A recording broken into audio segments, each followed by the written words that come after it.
Lagpas pa po sa kalahati ang nagawang bunkhouses ng DPWH mula sa target nitong 222. Sa katunayan, 31 na raw ang natapos ng 135 bunkhouses ang tinitira na.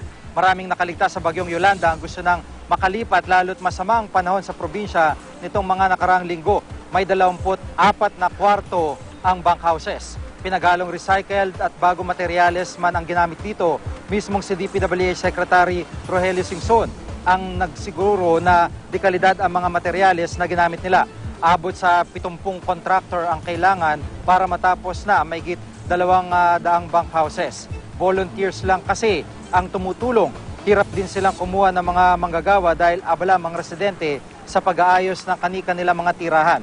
Sa G1 Eastern Samar, 17 pa lang ang nagagawa sa 36 na bunkhouses na kinakailangan. Sa gitna ng mga proyekto, abala rin ang DPWH sa paghatid ng permanente at ligtas na lugar na pwedeng paglipatan sa mga nasalanta.